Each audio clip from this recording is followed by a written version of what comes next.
So in New York, DoorDash is now going to pay $16.75 million to settle tip misappropriation lawsuit. Misappropriation. Misappropriation. Where'd it go? No. It was here. Oh, no. Yeah. Well, in this case, DoorDash was not transparent, and they stole tips from 63,000 drivers in New York. That's legit. That's yeah. So essentially, what they did was they used the customer tips to subsidize delivery workers' base pay. But didn't give the tip. Yeah. So let's cut the tip down. Wow. And raise the base. So they probably weren't getting the right, but they were probably getting the right amount of money, right, that they were promised. However, DoorDash was not paying that money. It was coming from the customer. So although the same amount of money was going to the driver, $12 for the delivery plus including tip, DoorDash only paid out $2.50 instead of $3.50 because the other dollar came from the customer. So I guess they really technically didn't get paid the same amount of money, which is why they're paying $16.75 million.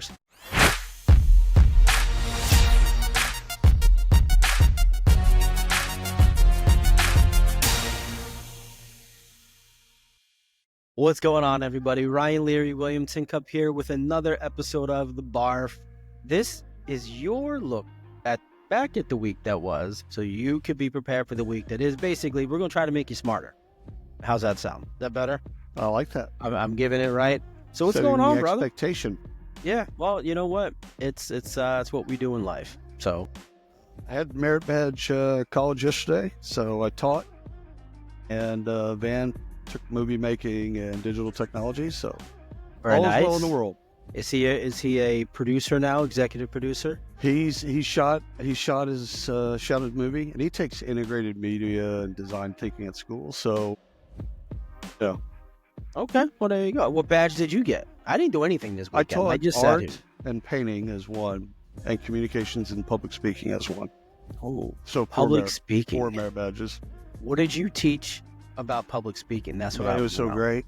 I got the kids. These are all like 13, 14-year-olds. And so I got them. I said, give me a topic. I don't care what it is. And it was mid. So a girl says, topic's mid. So let's talk a little bit about mid. Mid is, for me, is the word average. Y'all say mid, I hear average. So when I interact with my son and he says mid, I already know what the translation is. It's because he's taught me. I can also look it up and blah, blah, blah. So I just started talking 5 minutes. And so once I get done, I said, you can talk about anything. It's just got to be something that you then... You just have to have the bullshit factor. That was my nickname in high school. We once walked through the HR tech floor. Is that shark? Is this the shark story? The shark story. Through the monster, but this is probably 15 years ago at this point. And somebody had asked you something, and you told a whole story about a shark. That's right. It's like you have this in your back pocket waiting to go. Great. It was so great because the guy was like confused the entire time. And he's got the camera, he's got the mic, and he's doing the bit. And I'm like, yeah, let me tell you a little bit about sharks. And I just went where I wanted to go. Such is life. All right, we got a lot of stuff to talk about, man. There's a lot we got some good stories. Next barf, we'll be able to talk about March Madness. Hopefully. And all of that good stuff. But for this barf, we're just going to make people smarter and talk about it. Break us out. We got some good complimentary stories. So let's start with news, breaking news. Ryan, women spend 8.6 years working for every 10 years logged by their male counterparts, contributing to a gender pay gap that amounts to about $500,000 in lost earnings per each woman analyzed. And what I found, first of all, this is at McKinsey.com, so go look at that. I haven't seen this particular type of data. I'd always seen the 83 cents to $1, it kind of makes it small, like, I mean, not insignificant. but kind of makes it small. It's like, oh, it's 83 cents. Yeah, it's $1.17. Like, why are we even talking about it? Now, when you talk about it in the context of $500,000 lost, okay, that's legit. And so when I'm looking at mayonnaise, the report has so many cool stats in it. And I was reading it. I thought to myself, I've never really met someone that's against pay equity. I've met some people that are a lot of comp people that are like, how do we get there? How do you make it happen? How do you make it happen? I have run into that at conferences. And so like, I get it, but this particular stat I just love because it's like, your wife, my wife, she's going to lose $500,000 in lost earnings. That's legit. That's legit. Yeah. Like, might we think differently about pay equity? Not something I want to lose. No, hell no. But anyhow, go to the McKinsey.com and look it up because it does have other stats that are fantastic. All right, I've got one. I took I took a different route this week. Instead of talking about the EEOC laying people off, lawsuits and people getting laid off and all this other stuff, I went with them product releases and some other things. So Coach Hub Coach Hub is now collaborating with Microsoft to launch what they're calling Amy, AIMY. Amy is the world's first conversational chatbot. So this is not like an AI assistant. It is, but it's not. It's actually conversational. So you set the tone, you set the voice, male, female, pick the avatar, like the whole bit. You pick it and you do it. And so this brings training into the ranks of the employees. So it's not just for executive coaching or anything like that. This is for everybody in the organization. And I've seen demos of this. And what's great about this is that as you're doing something, okay, I'm doing something and it's giving me feedback. I can say, I can have it be chat based, but if you want it to be audio based and conversational, right. You legit you're looking at your person on your phone, like you're looking at her or him or whatever you have as the avatar. It gets awkward really quick. And you're talking. It's like, so this is my dark mind, right? You rubbed off on me a little bit. So I love this. Like, why does she have a Hooters shirt on? I don't know. Yeah, like I want this. So now my thought is, at what point do people get? Now I know there's going to be controls over what avatars people can use. Yeah, that. But at what point is an employee going to build a relationship with their coach? Oh yeah. Oh no, that's actually fall in love. Oh, I'm just saying. That's fantastic. I'm just saying. It's gotta happen. It's gotta happen. I mean, there was guys that were falling in love with their flesh dolls.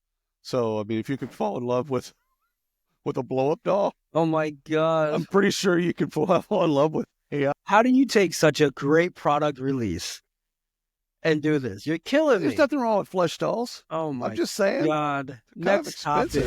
Move on. Did you get the hidden meaning? In what name? In Amy? Yeah. No. What's the AI my ...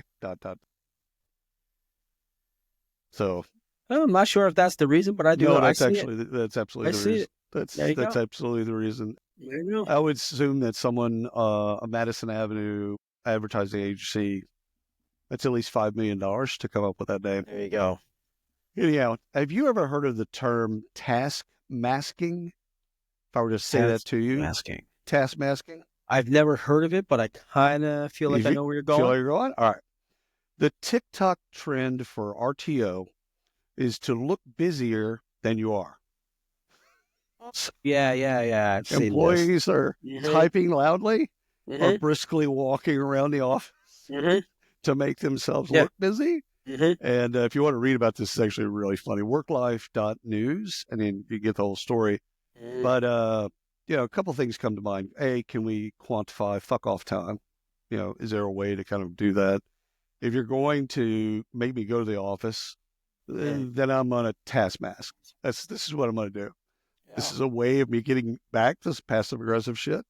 And I think we've all taskmasters now that we could say a term. I think we've all done this. I We've mean, done it at all some throughout point our in our life. career, you went to a bathroom break. It took 30 minutes. Like, come on. We've all done this bit. Yeah. So, but I just found the article interesting because it's like, okay, instead of fighting RTO, explicitly, this is kind of an implicit I or think people just have subversive to way. stop fighting RTO. Yeah. No, Like, just I it's a don't job. disagree. Like, do it or don't. If you don't want it, get a new job. Call it a day. Move on. But the task masking, I like it because we all typing do loudly on your keyboard. Yeah, we all do. But I have seen some of the TikToks and someone on Instagram as well, and they're just like they're doing it a lot, and it is actually pretty cool. So I love it. All right, Fiverr. We all know Fiverr. Fiverr empowers freelancers to harness the power of AI in their services, in their enhanced services. For those that are watching in air quotes, so they're calling this Fiverr Go. I'm not sure how I feel about this. So they're giving their freelancers on the site access to a suite of tools, AI-based tools, Gen AI tools, audio, voice actors, all of that stuff, right? So they're giving them access to leverage this and use it. And the sell to the buyer is that businesses gain access to a rapid, high-quality content generation tailored by experienced professionals. So a couple things here. One is I'm now going to go pay for someone to do work that I know they're using AI tools and all of this stuff, but they're now using their set of AI tools. So it's like they're out in the open saying, yeah, look, we're not writing this content. We're going to edit the content. We're going to make it better, but we're going to leverage this to do it. Okay, got it. We know that's happening. Now, the other piece to this is that Fiverr is doing this to battle the fact that AI is taking over the freelance market. Yes, it is. They have to give their gig workers and their freelancers something to do and a way to combat this. And this is what they're doing. So I think it's a great idea, but I kind of like, from a buyer's perspective, I'm kind of like, I'm buying a human. If you're gonna have a freelance marketplace, and all of a sudden something like Gen AI comes along, you better give them something to adapt to. Yeah. Or you won't have a marketplace. Yeah. Now, the other piece of it is experienced professionals is how they labeled it. Okay. I can use ChatGPT or Blaze AI or any of these others and write content. Yeah. But it's going to sound like a ChatGPT. It's going to sound like a Blaze unless you know how to use it. Yeah. And so that's what they're saying. I like it. I'm not against this at all. But they just launched it, so there you go. This is a quote, Brian. Park visitors are less safe because we don't have these people working in other capacities. An employee at Joshua Tree National Park on safety risks that staff shortages from the Trump administration's federal workforce cuts could create for park visitors. So basically they're saying, if you go to Yosemite, you're going to be less safe. So my solution is bring a gun, bring several guns. If you're going to go to a national park, have a arsenal. Know how to survive. Well, that's the Boy Scout model, right? Be prepared. You need to know how to camp, but also where to put your food and like all that type of stuff. You want to avoid brown bears? Turns out you can't. You can't have snacks in your tent. I avoid brown bears by not going to Yosemite and camping. I don't mind bears. We saw some National Jamboree last summer, or summer of 23. They're. I mean, I have pit bulls, so obviously they're a little bit more aggressive than pit bulls. However, they're kind of, I don't know, man. Like they'll just look at you. They're not fluffy stuffed animals. Like they're real bears. Oh no, I'm locked and loaded. I mean, it takes a step. No, I'm gonna shoot it between the eyes. But I think all kidding aside, I think the thing is this is important for Americans that love our national park system, and there's a lot to love. And so just remember, planning your next trip to the Grand Canyon or wherever you're going to go, you're going to need more to be prepared. More guns. It solves a lot of problems. Turns More out. guns, and don't fall off the cliff, which are not getting saved anyway. Okay. No. Apple. I'm going to go back to Apple.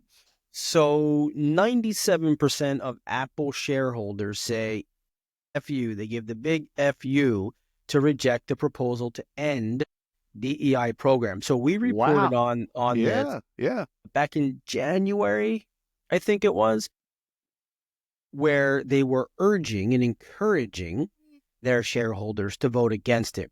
Turns out the vote went through, and 97%. That's a big number. Said no. That's a very big number. That's you can't get much bigger than that. So kudos to Apple. Like I've never used an Apple. Well, I've used an Apple product back in 2011. I was getting an upgrade on my phone. I said, you know what? I'm going to get the newest iPhone, and I did. And I had 11 days to return it. And I got back from the event. It was Icon Infusion Con. I got back in 2011, 10 days. I returned it the 11th day because I just couldn't do it. Couldn't make it work for me. However, my next upgrade time, maybe it happens. So you never know. You never know. I mean, again, 97%, that's huge. And so I wonder if anybody's done the statistical analysis of phone usage and voting. You know what I mean? Like a simple survey of, do you vote Democrat, Republican, make things real binary, get black, white. And then say, do you have an Android or do you have an Apple?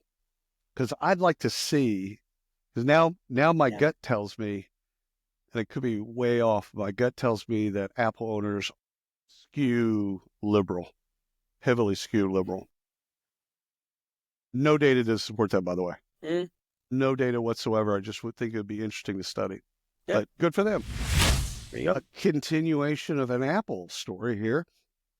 Apple is investing $500 million over the next 4 years to expand its manufacturing footprint in the United States, hiring some 20,000 people. So WallStreetJournal.com, go take a look at that. So like yourself, I'm not an Apple fan. I have used Apple products in the past, but I like this. For whatever, I mean, if you're going to add jobs to the economy, kudos. I don't care what we have to do to incentivize that behavior. I'm happy that there's going to be 20,000 people having a job. So now, that said, how will it impact pricing? You know what I'm saying? Like, is it something nominal? Like, okay, your iPhone went from $1,500 to $1,600. All right, that's what it is. Or is it substantial? And so I don't think it will be. I hope not. My hope is we can get to 20,000 jobs and it not impact pricing. But anyhow, something to think about. Congratulations to Apple. Nice job. All right. DoorDash. Hot order DoorDash in New York. So in New York, DoorDash is now going to pay $16.75 million, settle tip misappropriation lawsuit. Misappropriation. Where'd it go? It was here. Yeah. In this case, DoorDash was not transparent, and they stole tips from 63,000 drivers in New York. That's legit. Yeah. So what they did was they used the customer tips to subsidize delivery workers' base pay. But didn't give the tip. Yeah. So let's cut the tip down. Wow. And raise the base. They probably weren't getting the right, but they were probably getting the right amount of money, right? That they were promised. However, DoorDash was not paying that money. It was coming from the customer. So although the same amount of money was going to the driver, $12 for the delivery plus including tip, DoorDash only paid out $2.50 instead of $3.50 because the other dollar came from the customer. So I guess they really technically didn't get paid the same amount of money, which is why they're paying $16 I mean, again, I think that's a bunch of MBAs in a room thinking about how can we make more money, and somebody then has the bright idea of like, No, I why don't think we? that was a clerical error. Somebody made a mistake. You think it was a clerical error? Oh, No, that's not that how was it is. strategy, not clerical error. No, Yeah. Yeah. no, that was a guy Yeah, of who had course. an There's idea, somebody in there. Yeah. ran a spreadsheet, couple pivot tables, and said we can make more money if we do Yeah. this. Yeah. No, I could see, this is me justifying stupidity, but I could see someone who's late at night doing these calculations, like, oh my God, it works. This is how we do it. And Yeah. it made sense, but they didn't actually see nobody checked the work. And well, there you go. Here's the darker part of 16.75. that is there were several different people that had to say yes to that idea. Yeah, well, they all did. Yeah, they all did. And they're paying. Good for them. U.S. Gen Z employees found that social media has also become an important hiring channel, with 60% securing a job or internship via Instagram, 56% through Twitter or X, and 46% via TikTok. So let's see, that's 64, 56, 46, almost more than half on all those. And it made me think, this is kind of what we've all talked about through the generations is adapt or die. Mm-hmm. If you want to attract these candidates, then you got to be where they are. Yeah. And you got to be creating content. You got to be invested. You got to go there. If you think that you're going to get these folks and you're just going to post on a job board, yeah, I think that's just going to have more. The arc is going down on people using that. Well, it has been for 15 years. So 100%. I mean, now it's going to get bigger and bigger, and that's just what it's going to be. All right, we have one acquisition to talk about today. Not many, just one. I'm sure there were more out there. Couldn't find any. This is all that kind of came across my plate, and it's kind of like, okay. So KKR acquires a stake in the HRM platform called Employment Hero, and they've done this from Seek Investments. So this is a private equity deal. Right. KKR is acquiring a stake in Employment Hero, which is an Australian HR management program from Seek. Right. Employment Hero, which I've heard of, I haven't seen, I haven't talked to anybody from there. 300,000 customers globally. That's a lot of customers. Substantial. Yeah. That's a lot. 250 million ARR.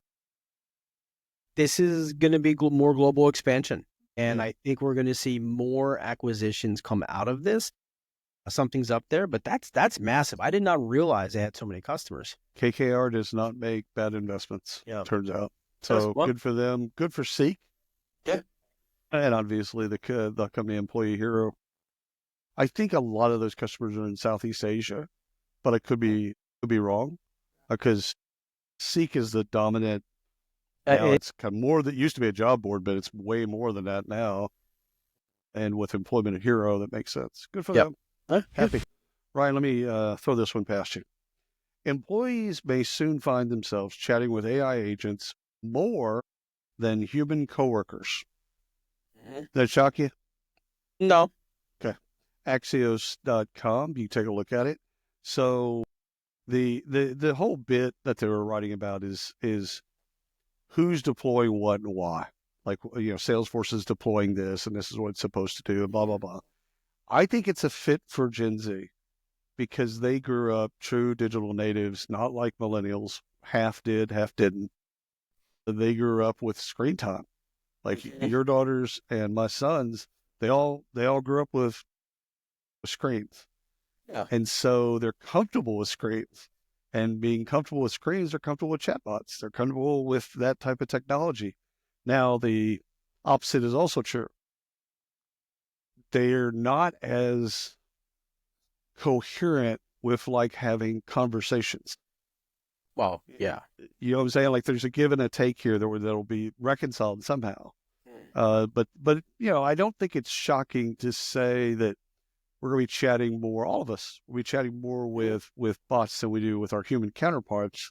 However, I think some of us are more prepared for that.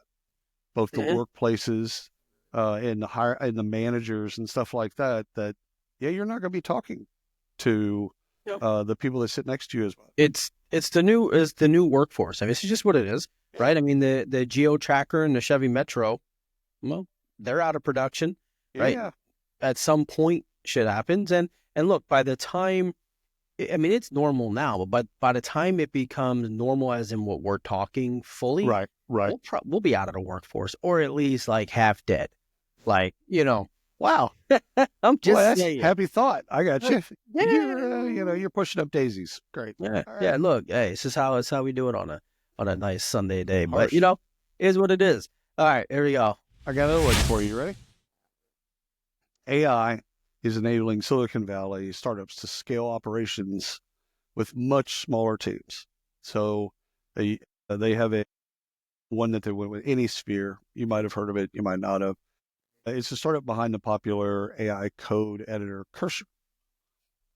Reached 100 million in ARR with 20 employees. Good Lord. Yeah. When I read, it was on the New York Times. So if you want to read the story, go to the NewYorkTimes.com and you can kind of get into all of it. But 100 million with 20 employees. I don't know I don't even care how they're doing it. It's just, I think it's, yes, check. And I think that the money folks, so first of all, I think it's fascinating, but I think the money folks that we follow, VCs, PEs, Wall Street, whatever, are going to look at that and go, I want my ratios to look like that. Yeah, wow. Right? Yeah. I also want a 6-pack in the next 3 weeks. Ferrari. Yeah. Hey, look, I saw a commercial for Tybo the other day. It was like an old commercial. Like, it ain't going to work for me either. The thing is investors are going to see that and they're going to say that this is how we need to be. So the thing is when you kind of dig into it, there's always been, how can we be more efficient? That's been in business since Henry Ford. Like that's not a new concept of how can we do this and reshape the process and add humans or take humans away, add software, whatever. Like that's never going away. That's going to continue to go on way past when we live. But this is not that. This is substantially different. They set themselves up to do it this way. Yep. Like the company was started with the intent to have few employees, large revenue. So I think it's going to impact the way that, fortunately or unfortunately, I think it's going to impact the way that people that invest look at these things and challenge the C-suite to say, why do we still have all these people? Every business is going to be different, though. I mean, 100%. this is clearly a different beast. But all right, let's talk some funding because there were some dollars. There was some dollars passed away. Let's go. First one out is Smart Suite, raised $38 million to be the final word on enterprise collaboration. So it's collaboration software. I can't and won't. So this is on TechCrunch. So you can go look at it, techcrunch.com. Basically, they're going to use the funding to enhance a no-code management platform, improving HR processes like recruitment and onboarding and employee data management. So that's the whole bit, is how can you make things more efficient, which is what we just talked about in the research. And this is one of those things. It's called collaboration, but the output is efficiency. All right, well, there we go. 38 million. 30 million. Good for them. Yeah. All right. Guide. That's GUIDDE, 2 Ds. Guide raises $15 million to automate software training videos with AI. Cool. Yeah, this is pretty good. I looked into this one a bit because it was interesting to me. My hunch has always been that people in training and L&D talk about how wonderful it is. And they love training and they love teaching.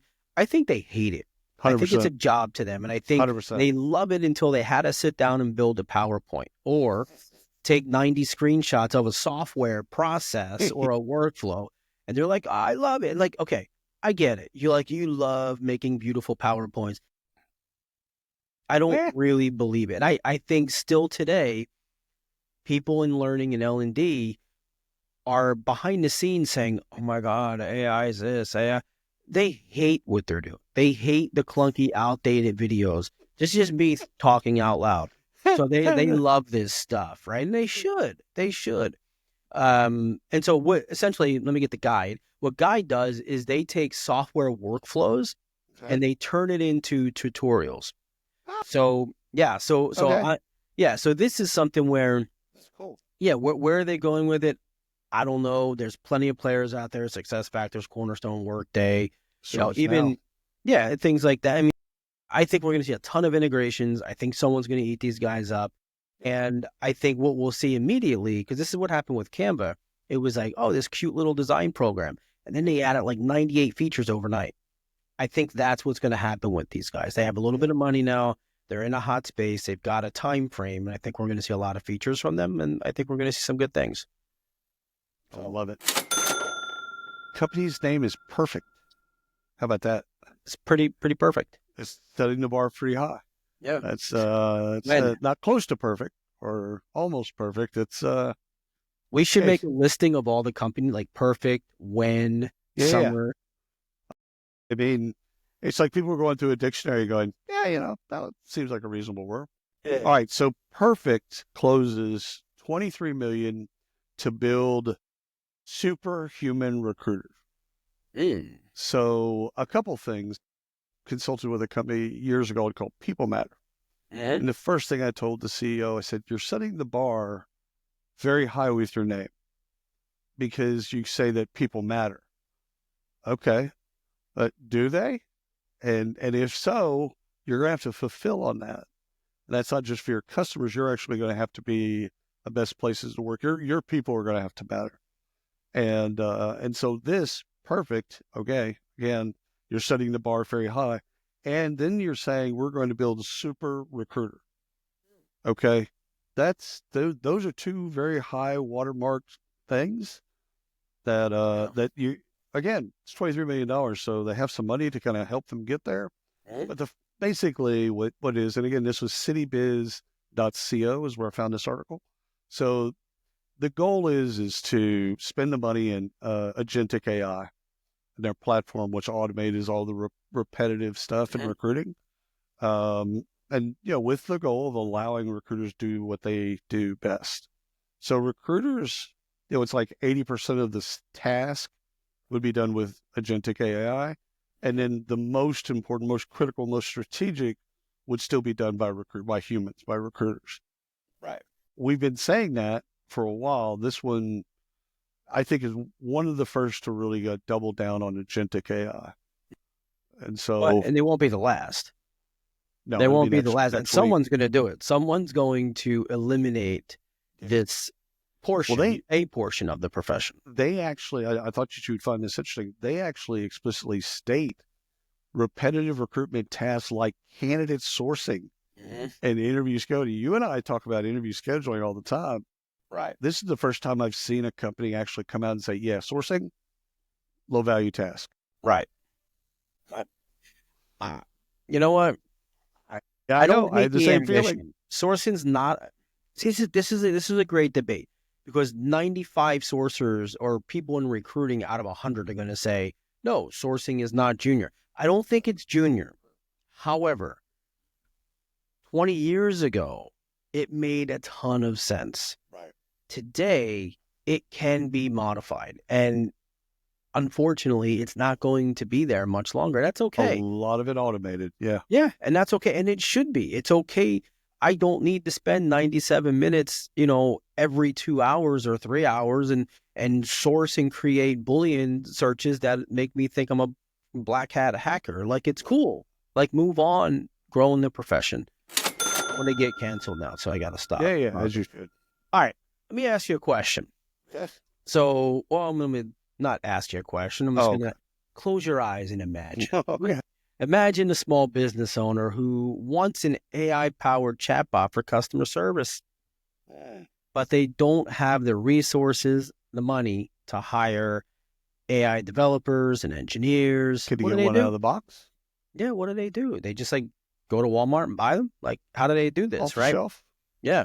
So this is where Mira, Murati, comes into play. So she is the former CTO of OpenAI, and she has put together a company called Thinking Machine Labs. They are in process, so they haven't raised it yet. We'll come back and announce it when she does. All right. But she is in process of raising $1 billion for her startup, which is going to, with the goal here for what she's doing is to make AI more understandable and accessible to people. So basically 3-4 steps. 1, choose the model you want, tweak the behavior without code, and deploy. So there's other things out there that do similar things right now. Yeah. Given who she is and I'm giving not the betting amount against of her. Exactly, yeah. Give it, and there are use cases specifically for that she has out there, specifically for human resources and people.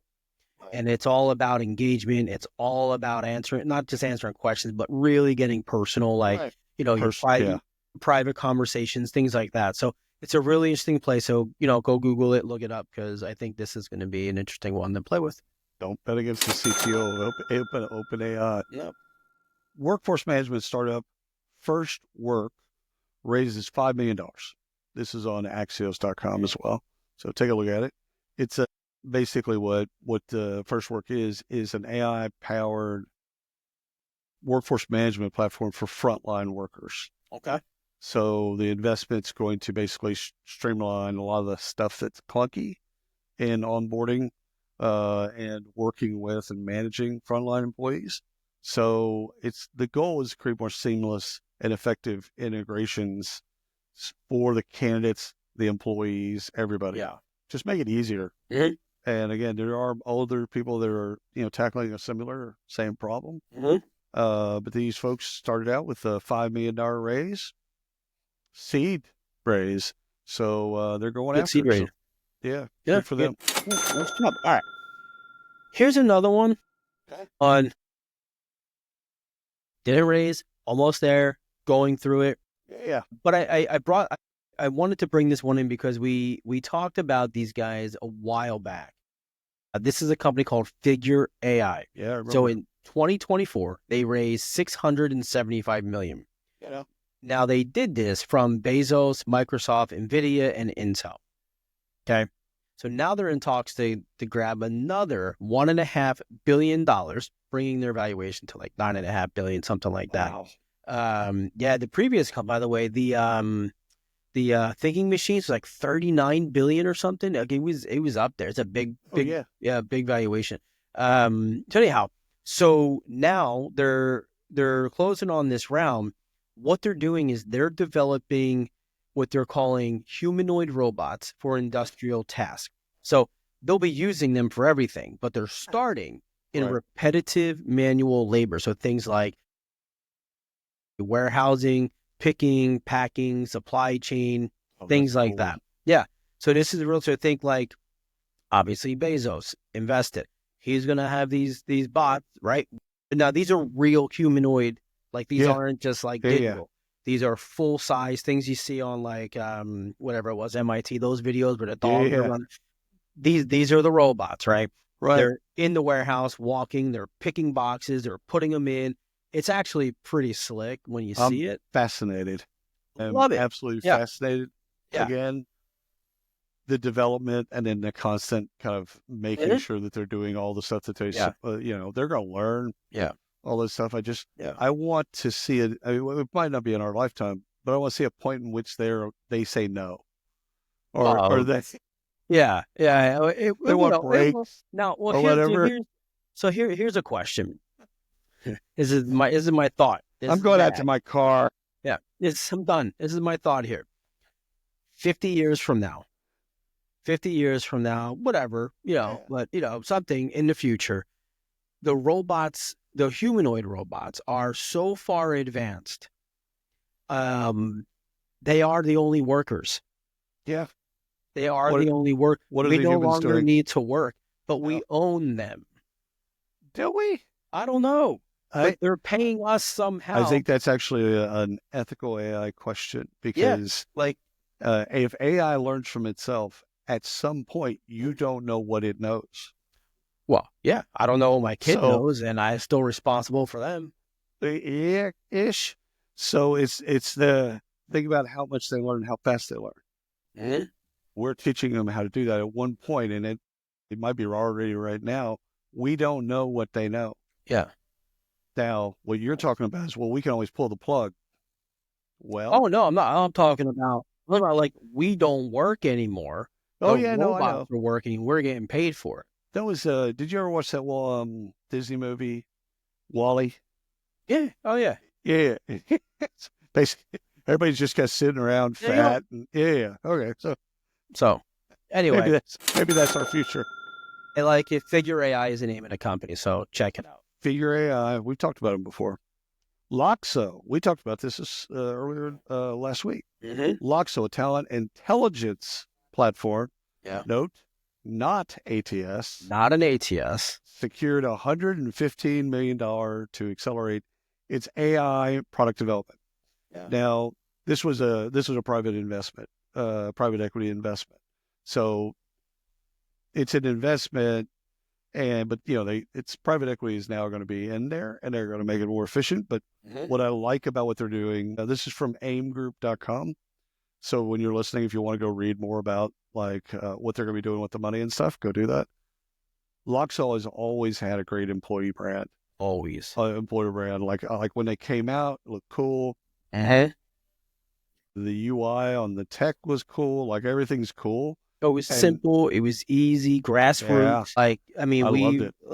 Like Matt Chambers and I mean, lean team, but he was shaking. He was like a noob, like shaking hands with the recruiters and sourcers building 100%. his team.